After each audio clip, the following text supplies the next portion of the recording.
Barrett off a play fake. Everybody covered. And Barrett's pass incomplete. Intended for Devin Smith. Brennan Byer with pressure for Michigan. Now, since that first drive, this Ohio State offense has been rattled. They've had 8 of 14 plays go for 0 or negative yardage since that first drive. And you start this drive with an incomplete pass, and J.T. Barrett's got to find something positive. Barrett 3 of 8 passing. And a design quarterback run. Barrett powers for the first down. Took a couple of hits. Able to get the necessary yardage to move the chains. 2:03 on the clock. Great call there from Tom Herman, offensive coordinator, realizing he needs to settle things down. Call one of their bread and butter plays, which is that quarterback misdirection counter. It's a safe call. You spread them out, and J.T. Barrett executes it well.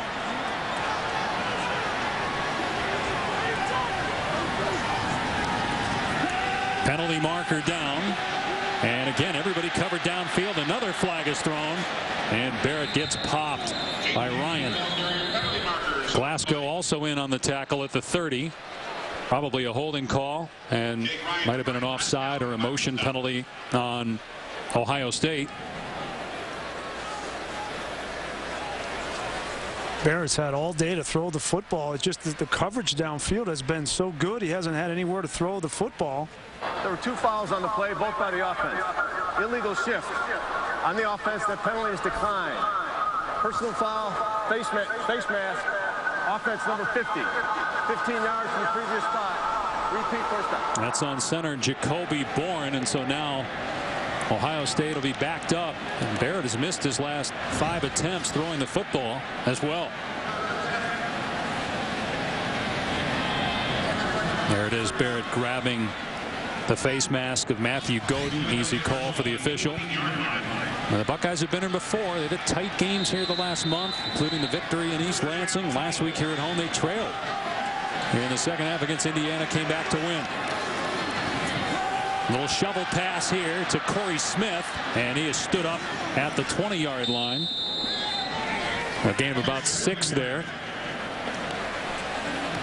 At some point, J.T. Barrett's going to need to throw the ball down the field and be effective doing it. You've got playmakers, Devin Smith, Michael Thomas, Jalen Marshall. You got to get the football in the hands of your playmakers in space. That's the premise of this offense. They need to start doing that. And Barrett's pass pulled in, and breaking a tackle is Michael Thomas. They get about 14 on 2nd and 18.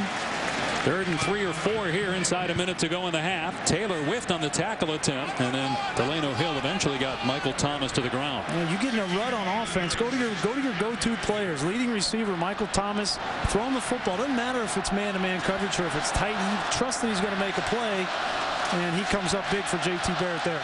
2 timeouts remaining for Ohio State. 3rd down and 2.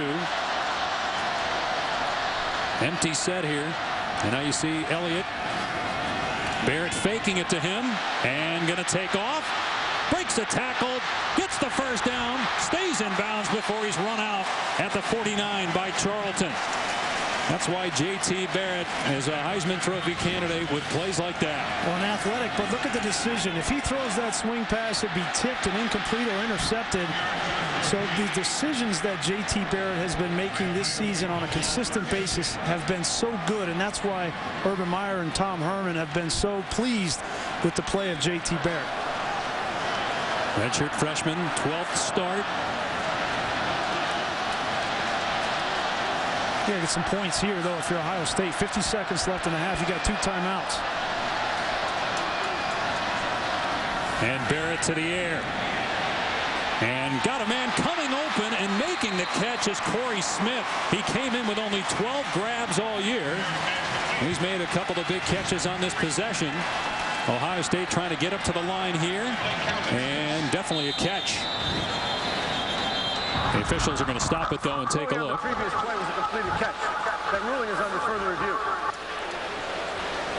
The ball was thrown a little bit low. Corey Smith went down, made a nice effort to get this football. It was pretty clear that he caught the ball.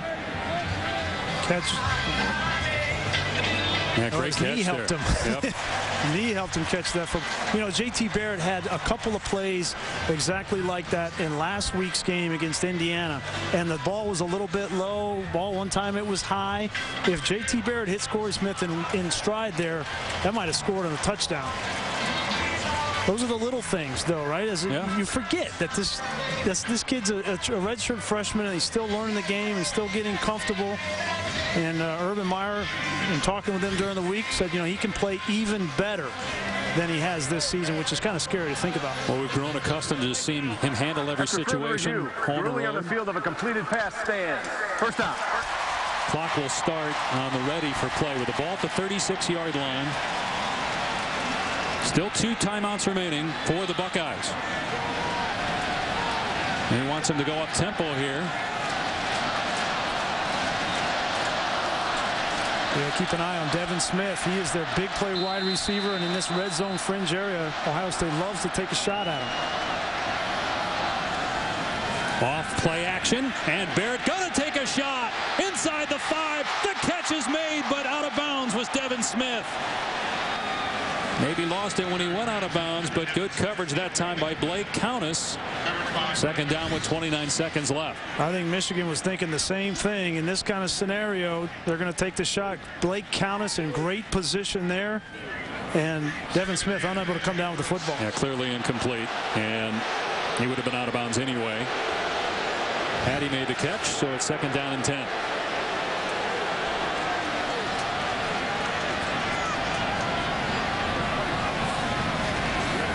Barrett again to the air. Going to swing it to Samuel inside the 30, and he gets hammered out of play by Ben Gideon. He got the first down, though, at the 25-yard line with 23 seconds remaining.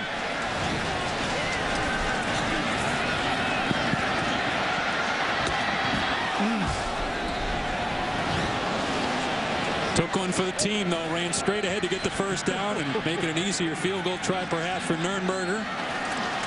They can throw it in the middle of the field if they desire with those 2 timeouts. 23 seconds on the clock. We'll see how Michigan handles this.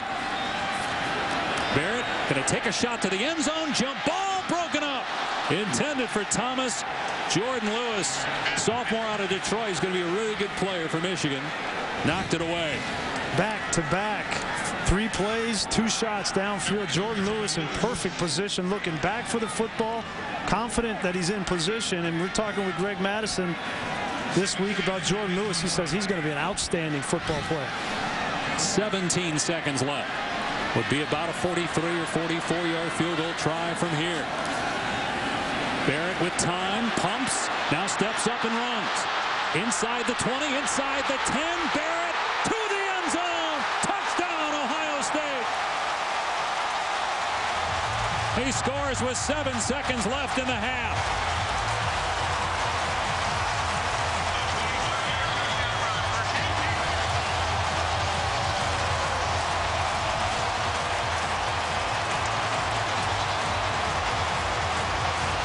Rushing touchdown number 10 for Barrett.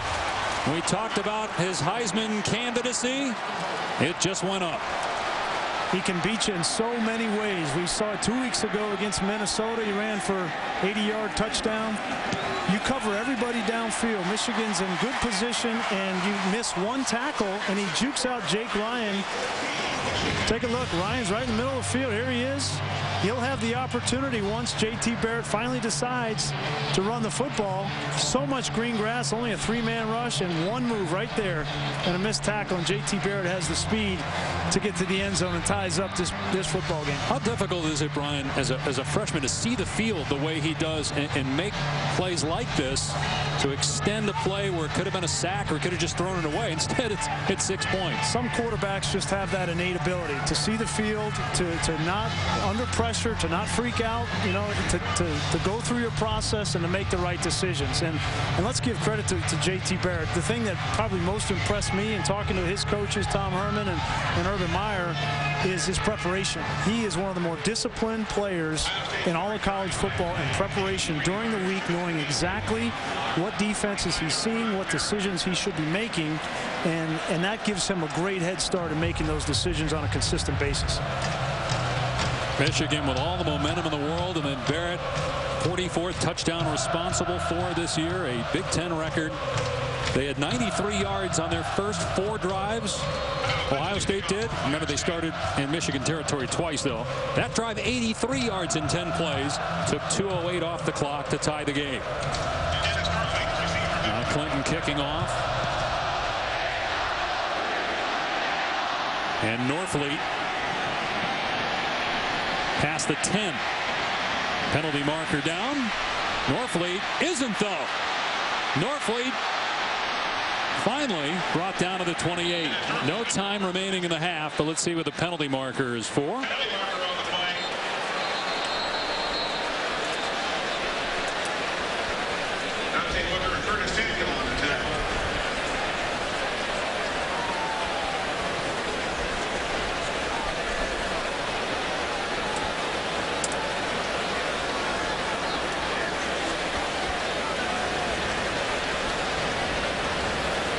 So Michigan penalty here.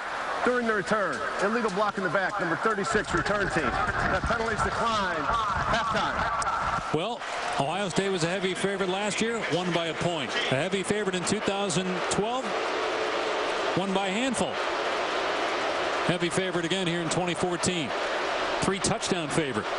And we're tied at intermission here in Columbus.